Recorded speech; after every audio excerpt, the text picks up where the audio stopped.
हर खबर पर होगी आपकी पकड़। डाउनलोड कीजिए एबीपी लाइव ऐप।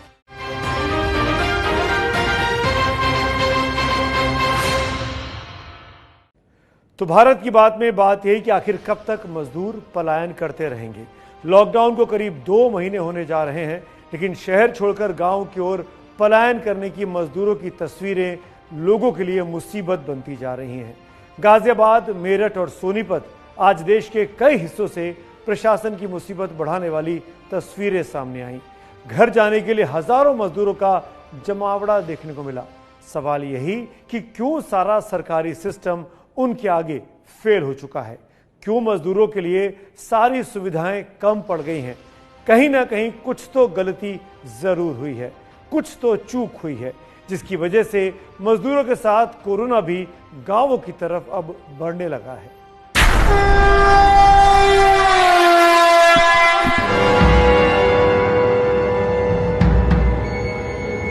जगह जगह पर सोशल डिस्टेंसिंग का साफ तौर पर जो है उल्लंघन जरूर हो रहा है और ये तस्वीरें थोड़ी परेशान भी करती हैं।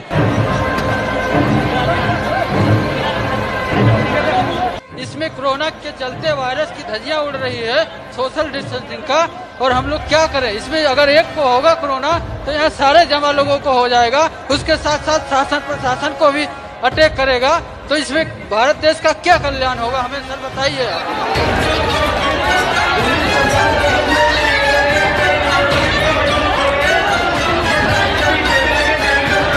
सोशल डिस्टेंसिंग के और पालन धज्जियां उड़ रहा।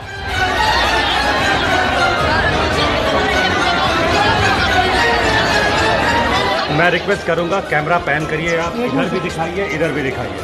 यूजली कितने ऑर्डरली फैशन में बैठे हुए हैं सारे लोग, एकदम शांति के साथ। अनाउंसमेंट्स प्रॉपर चल रहे हैं और लोगों ने पालन किए हैं।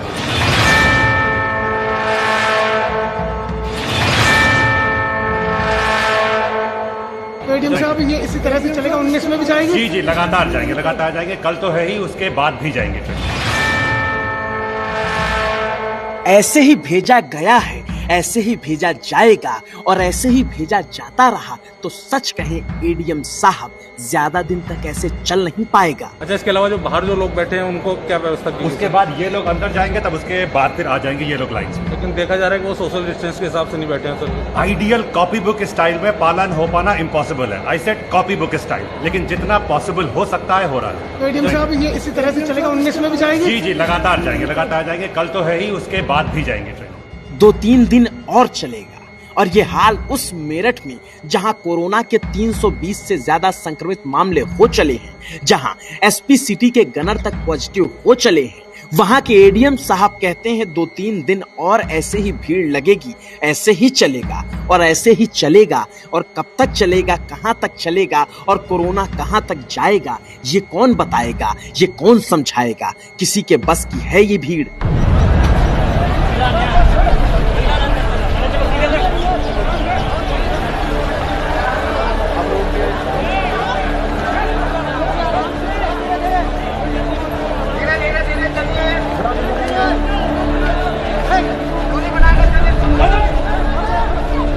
क्योंकि श्रमिक ट्रेनों पर चढ़ने के लिए जब भीड़ बेशुमार हो और उसमें कोई भी एक कोरोना का शिकार हो, तो फिर चलना तो छोड़िए साहब, निकलना भी मुश्किल हो जाएगा। क्योंकि जिस तरह से ट्रेनों से भेजने के लिए मेरठ में मजदूरों की भीड़ लग गई। खाने पीने की व्यवस्था नहीं है, धूप में और पानी बटा रखे हैं। सोशल डिस्टेंसिंग के और पालन धज्जियां उड़ रहा।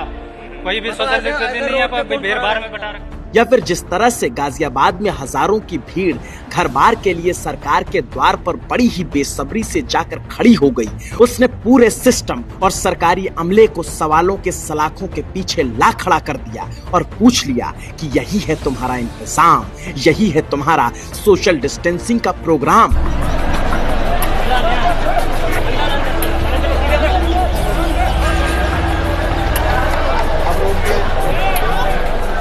घड़ी में दोपहर के करीब 12 बजे थे और तब ऊपर से सूर्य देवता ने भी जमीन की ओर नजरें फेरी होंगी तो गाजियाबाद के रामलीला मैदान की तस्वीरें देखकर उनका भी सिर चकरा गया होगा। इंसान तो माथा ही पीट ले।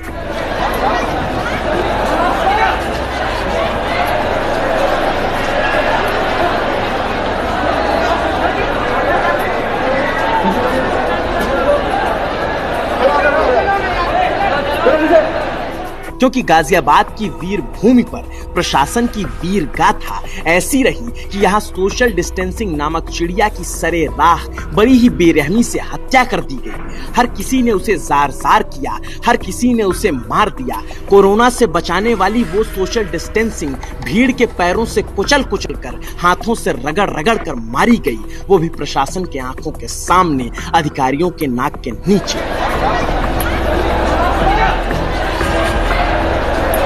कोई किसी पे लदा जा रहा था, कोई ट्रेन में अपने नंबर के लिए किसी पर चढ़ा जा रहा था और सब कुछ बड़ी आसानी से बस चला जा रहा था, घंटों तक चला जा रहा था।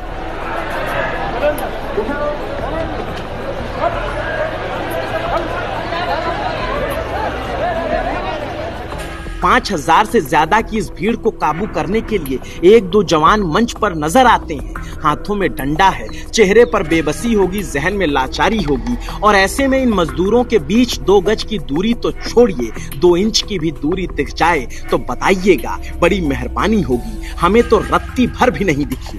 प्रवासी मजदूरों को उनके गांव, उनके जिले और उनके शहर तक भेजने के लिए प्रशासन ने इंतजाम किए हुए हैं और गाजियाबाद में भी इसी तरीके का इंतजाम किया गया है। लेकिन देख सकते हैं कि यहाँ पर किस तरीके से बड़ी संख्या में प्रवासी मजदूर जुट गए हैं और जहाँ पर सोशल डिस्टेंसिंग का पालन तो फिलहाल बिल्कुल नहीं हो रहा है। लेकिन ये वो लोग हैं जो हाईवे पर भी जब चल रहे हैं तो सोशल डिस्टेंसिंग का तो शायद ही कोई पालन कर रहा हो, या फिर जो अलग अलग जगहों पर जा रहे हैं वहाँ पर भी इनके लिए सोशल डिस्टेंसिंग तो फिलहाल मायने नहीं रखता। इनके लिए क्या मायने रखता है कि जल्द से जल्द घर भेज दिया जाए, अपने गांव भेज दिया जाए। तो उसी को लेकर के ये लोग जो है सड़कों पर निकल चुके थे और उसके बाद में प्रशासन ने इनको भरोसा दिलाया कि ठीक है, आपको ट्रेनों और बसों से भेज दिया जाएगा और उनको यहाँ पर गाजियाबाद के रामलीला मैदान में लाया गया। लेकिन यहाँ पर भी किस तरीके से भीड़ जुटी हुई है।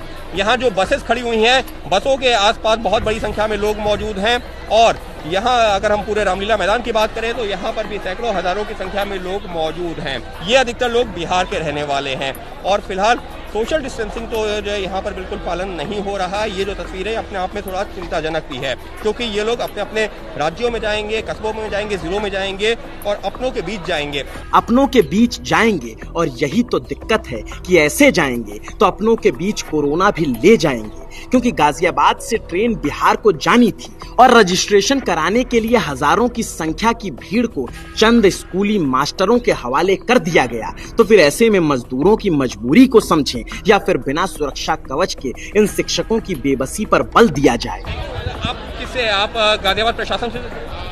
गाजियाबाद प्रशासन क्या, हम लोगों की भी जो समस्या है वो ये कि हम लोगों के पास भी सैनिटाइजर या ग्लव्स वगैरह भी उपलब्ध नहीं कराए गए। नहीं, हम लोग टीचर हैं, ड्यूटी लगाई गई है तो उसमें काम कर रहे हैं। लेकिन आपके पास में ग्लव्स नहीं है, सैनिटाइजर नहीं है, वो नहीं उपलब्ध कराए गए हैं। ना इन शिक्षकों के पास ग्लव्स है, ना सैनिटाइजर, ना इन्हें पता है कि कौन कोरोना पॉजिटिव है, कौन नेगेटिव है और ऐसे में सब कुछ भगवान भरोसे ही तो है।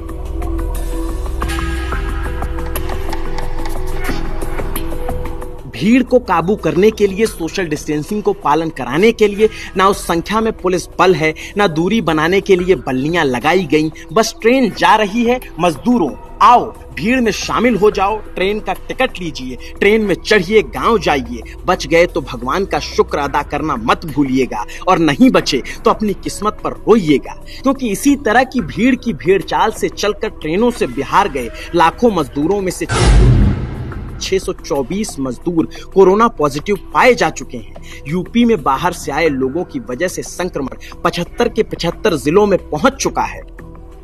और इतना सब कुछ होने पर भी इस तरह से यूपी के गाजियाबाद और मेरठ में हुई लापरवाही प्रशासन के माथे पर लापरवाह लिख देने के लिए काफी है, योगी सरकार पर वार करने के लिए काफी है। तो फिर कांग्रेस महासचिव प्रियंका गांधी ने भी बिना देरी के हल्ला बोल दिया और ट्वीट कर लिखा, प्रवासी मजदूरों को भारी संख्या में घर जाने के लिए गाजियाबाद के रामलीला मैदान में भीड़ जुटी है। यूपी सरकार से कोई व्यवस्था ढंग से नहीं हो पाती है। यदि 1 महीने पहले इसी व्यवस्था को सुचारू रूप से किया जाता तो श्रमिकों को इतनी परेशानी नहीं झेलनी पड़ती।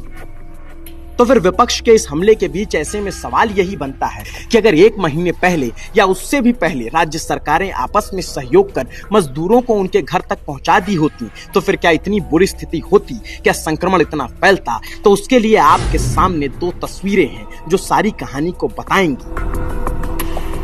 पहली तस्वीर 28 मार्च की है, जब पहली बार दिल्ली के आनंद विहार में इस तरह से मजदूरों की भीड़ देश ने देखी। और दूसरी तस्वीर आज की गाजियाबाद की है, जब मजदूर एक बार फिर बारूदी भीड़ की शक्ल में इकट्ठा हो गए।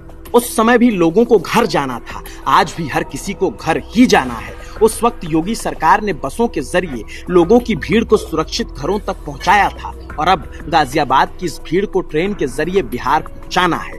लेकिन तब और अब के हालात में बड़ा भारी अंतर है, क्योंकि तब से अब तक कोरोना संक्रमण के आंकड़े जमीन से उठकर आसमान को छूने लग गए हैं।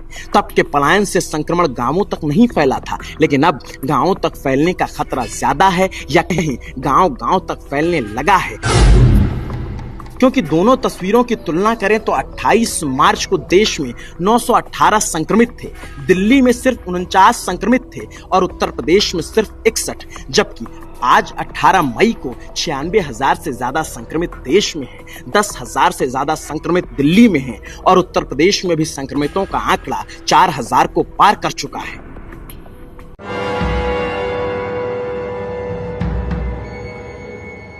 तो फिर ऐसी स्थिति में संक्रमण के फैलने का खतरा पहले से कई गुना ज्यादा बढ़ गया है। तब मजदूर गए तो संक्रमण नहीं फैला, लेकिन अब फैलने का पूरा चांस है। और लॉकडाउन के 55 दिन बाद भी अब तक मजदूर अपने घरों तक नहीं पहुंच पाए हैं। सिर्फ यूपी ही नहीं, बाकी राज्यों का भी यही हाल है। हरियाणा के सोनीपत को ही देख लीजिए, 2000 से ऊपर थे सर, अभी कितने लोग इधर उधर बैठे भी हैं। ये भीड़ वाकई में कोरोना के लिए विस्फोटक है, लेकिन मजदूरों की ये भीड़ कभी सोनीपत तो कभी गाजियाबाद में मजबूर नजर आती है, तो कभी गुजरात के राजकोट या अहमदाबाद में घर ना पहुंच पाने पर गुस्सा जताती है, उत्पात मचाती है।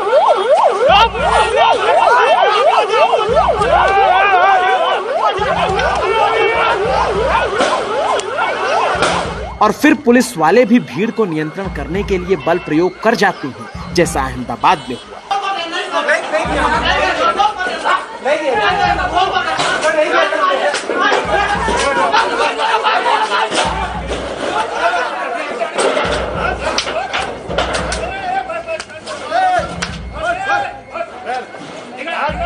और ऐसी तस्वीरें देखकर सवाल फिर लौटकर वहीं चला आता है कि आखिर अब तक ये हालात क्यों नहीं सुधरे, इसका जिम्मेदार कौन है, मजदूर अपने घरों को क्यों नहीं पहुंचे। और अब जब कोरोना संक्रमण 1 लाख के पार जाने को बेताब है, तब लोग भीड़ लगाकर गांव जा रहे हैं। और जो बात इस मजदूर तक को समझ आ रही है, वो बात सरकारों को क्यों नहीं समझ आई। इसमें कोरोना के चलते वायरस की धज्जियां उड़ रही है, सोशल डिस्टेंसिंग का, और हम लोग क्या करें। इसमें अगर एक को होगा कोरोना तो यहाँ सारे जमा लोगों को हो जाएगा, उसके साथ साथ शासन प्रशासन को भी अटैक करेगा, तो इसमें भारत देश का क्या कल्याण होगा, हमें सर बताइए आप लोग। ये मजदूर समझदार है लेकिन मजबूर भी है, या कहें हालात और बदइंतजामियों ने बना दिया है। और वही बदइंतजामी अब कोरोना के विस्तार का मार्ग खोल चुकी है। आंकड़े बता रहे हैं कि लॉकडाउन में ढील और पलायन की वजह से देश में फिलहाल कोरोना हर रोज नए रिकॉर्ड बना रहा है। कल 5200 से ज्यादा कोरोना के नए मामले सामने आए। अभी देश में कोरोना का डबलिंग रेट 13.6 दिन है, और अगर इस हिसाब से केस बढ़ते रहे तो जून के आखिर तक हिंदुस्तान में कोरोना संक्रमितों की संख्या 8 लाख को पार हो सकती है। 8 लाख की संख्या अभी हो सकता है अतिशयोक्ति लग रही हो, लेकिन चीन से हिंदुस्तान में ज्यादा संक्रमित हो जाएंगे, ये भी कभी अतिशयोक्ति ही लगा करती थी। लेकिन सच यही है कि अगर हालात ऐसे ही रहे तो 8 लाख क्या, संक्रमण की कोई भी संख्या छोटी पड़ सकती है। क्योंकि इस भीड़ के साथ शहरों के बाद अब गांवों की तरफ कोरोना ने हल्ला बोल दिया है।